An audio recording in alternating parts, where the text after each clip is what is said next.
4, 3, control room? Are we live? The Max is in the house. Of course, I'm talking about the iPhone 12 Pro Max. This is the flagship among the flagships. It's the big boy, big status, top status, most capable of all of the latest iPhones. Now, it's a bit debatable as far as how much more capable it is than, say, for example, the regular iPhone 12 Pro. That's the phone that I've been using.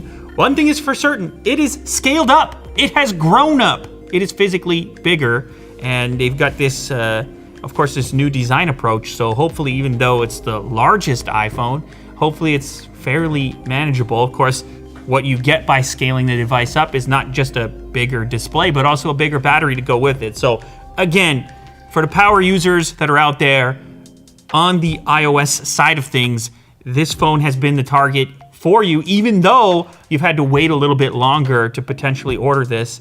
This year, Apple staggered it out with the iPhone 12 and 12 Pro coming first. That's the device that I've been using, that I've mentioned, that I've referenced, I made many videos on. So they came with that first, and the regular iPhone 12, and then the Max and the Mini come at a later date, presumably something to do with volume. The other thing is, this is just going to be pricey. That's the most expensive of all the iPhone 12. $1,099, yes, starting price, $1,099 USD. Depending on the region that you live, there could be a different price, but either way, it's inexpensive. It is the most premium of all of the iPhone 12s, 12 Pro Max. This is the gold model, that's correct. Of course, it's carrying the exact same design as the regular Pro model, and I did an unboxing video of every single color of iPhone 12 and 12 Pro. So you should go check that out if you want to see color comparisons. But what you get with the Pro part of the lineup is this stainless steel frame around the outside. Obviously, it does collect fingerprints, keep that in mind. Hasn't been an issue for me because I put the later case on there and it covers most of where you grip, but keeps it super thin. And by the way, we do have the full coverage prototype here. That's the one I've been using. That's what you will have shipped to you if you pre-order a later case for either your iPhone 12 Pro or Pro Max. This has this subtle kind of champagne hue to it. Of course, we have our camera modules up top.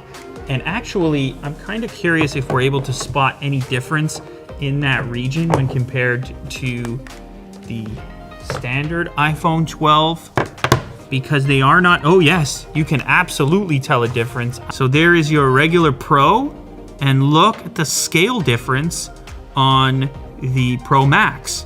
Each unit is substantially increased in scale. It's not just that the phone got bigger, but each camera module got bigger. All right, so also inside the package, we have our cable. We have to remember here, there's no power brick included. You will need to bring your own power brick to the party. I, of course, have the power brick that I've been recommending.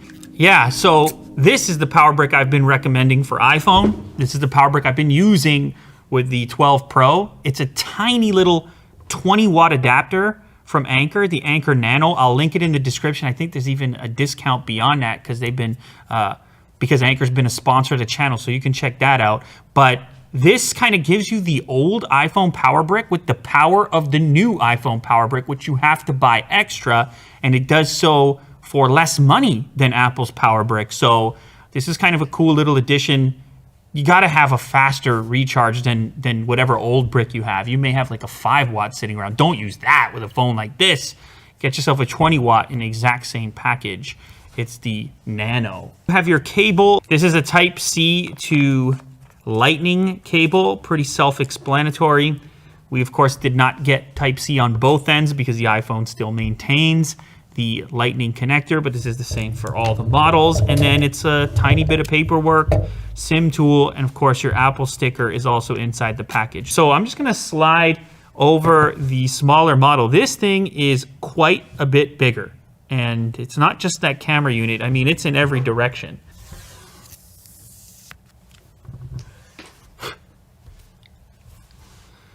You know what? It's still manageable. It's definitely a big phone. I mean, you expected it to be a big phone. You know that it's a big phone.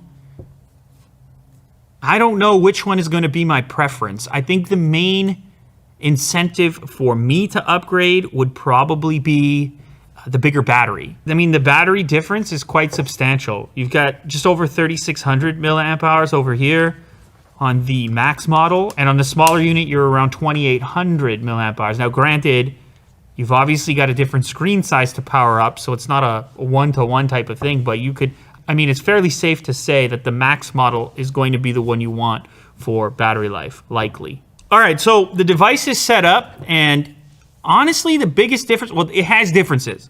There's some complicated camera stuff that's different on the Pro Max model compared to the Pro, but the scale of it is the main thing. I think it's a big reason people are gonna make a decision between these two. From my hand, which is probably an average hand size, the regular Pro model, I can reach pretty much every aspect of the display, even with a single-handed grip. On the Max model, that's a little more difficult to do, but you kind of know, you knew this going into it, obviously. And then on the flip side, if you want to boot up a video or something, this is just more space. This is just going to be a little bit more immersive. And then that brings me to the camera, because this is going to be, I mean, this thing needs some degree of explanation, because even during the keynote, I had so many people asking me questions after the keynote took place, like, what is the difference between these cameras? I showed you here now in this video that they're physically different, but they're also, from a specification standpoint, different. Probably the biggest standout for me is that in the video mode on the Pro Max, you have sensor shift technology for image stabilization, which presumably is superior to the more typical optical stabilization that exists on the regular Pro model. But the lenses actually have different attributes as well. So I'm looking at the spec sheet here, and the regular Pro model on the telephoto, for example, is an f2 lens. And then on the Pro Max, the telephoto is an f2.2. So it's an interesting decision. Is it a superior lens even though it has a smaller aperture? Does it have something to do with the sensor shift technology or the layout of this particular device? As you get to the zoom aspect of the spec sheet, it also states that you have 2.5x optical zoom, so you have more zoom on the Max model compared to the Pro model. And they even give you more digital zoom. Why? I don't know. Is it a superior? Do we have superior image here that allows them to give you more digital zoom? 12x over here, 10x on a regular Pro. But either way, those specs are fairly close. So I think this image stabilization thing is probably going to be the bigger factor when you have, I mean, this has been a thing we've seen in some dedicated cameras previously where you would have the actual in-body stabilization where the sensor is capable of shifting, and it can have a pretty dramatic impact on both photos and video. Yeah, so you boot into the camera app and you see right away that your quick toggles for focal lengths, 0.5, 1x, and 2 on the regular Pro, 0.5, 1x, 2.5 on a Pro Max. So a little bit more reach, but a slightly smaller aperture. And I mean really slightly. We're talking about 0.2. So I'll grab the trusty plant here, and we will snap at 0.5, which is your wide angle, 1, and 2.5. Wow. All right, so that zoom lens, I mean, that is some tremendous detail right there. I'm happy with that 2.5, and it's a little more reach. So probably because the optical brings you ever so slightly closer, they'll also let you keep zooming digitally a little bit further than you can on the regular Pro.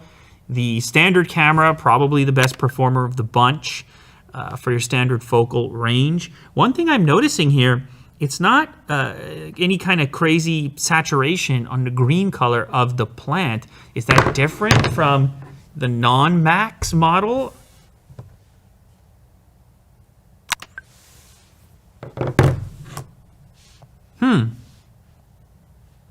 That's the standard, that's the main camera on both units. It's a different look. Now the displays are different as well, so we can open up these files and take a closer look at it, but they kind of have a slightly different performance here. I noticed actually on the Max model, maybe better contrast.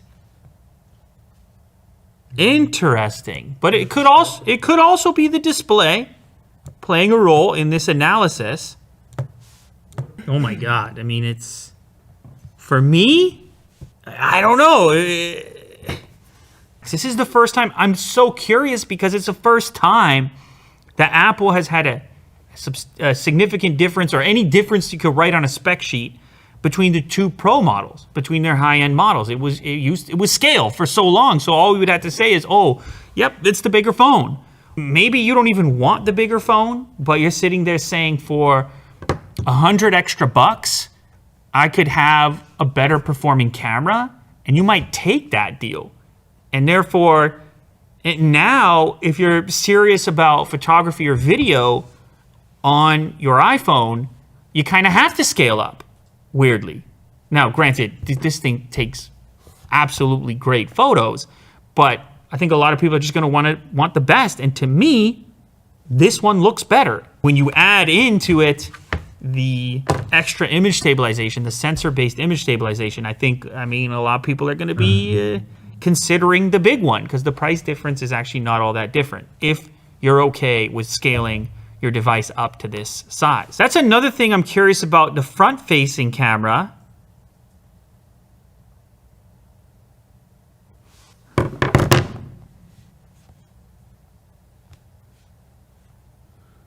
I'd say those are essentially identical. Unlike the rear camera, these are doing pretty much the exact same thing with my face. No? Nice picture. Oh yeah, no, it looks good. Now the other thing is video, because we have this shifting sensor, we have this stabilization on this model that is not the same stabilization that's on the other model. So, all right, I'm recording 4K 60 frames on both devices, the Pro and the Pro Max. And you're gonna see them both. And you're gonna compare them both. I'm walking. Come here, Otis. Good job. Little bounce. Little bounce. Up the stairs.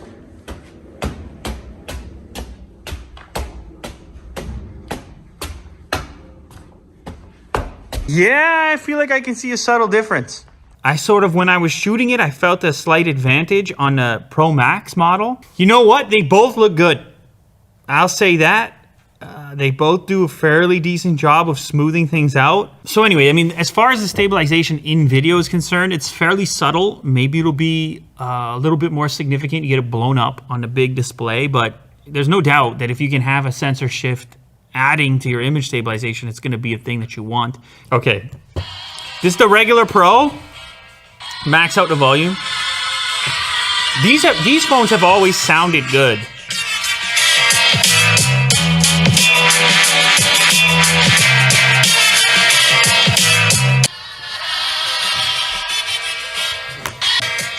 Oh yeah.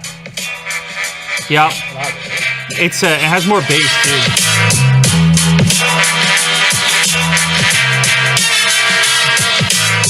Look, they both sound good and it's close, but I'm gonna have to give the edge to the Max model, and to be honest, I'm not surprised. And there's no doubt that Apple would put its best technology in its Pro Max model. I just think this year it's a bit complicated figuring out which to buy, because the Pro Max really is the actual Pro by the looks of it as it stands right now. And so people are gonna have to decide between the ultimate feature set, which comes in a larger, more expensive package, or a slightly toned down version of that feature set. Now, it's not massive, but it's tough because once I'm thinking Pro, I'm thinking I want all the features, I want the top end spec at all costs. And that's essentially what this model ends up being. But it will still probably be too large for some people. Let's do a pocket test real quick. Why don't we? All right, here is regular Pro. That's a portable phone. I can carry that no problemo. 12 Pro, and then let's do Max. Same thing. As far as my pockets, these are not super skinny. It's not a problem. It's more when you're holding it and using it. Anyway, there you have it. An unboxing and first look at the most Pro of all the iPhone 12 Pros. It is the iPhone 12 Pro Max.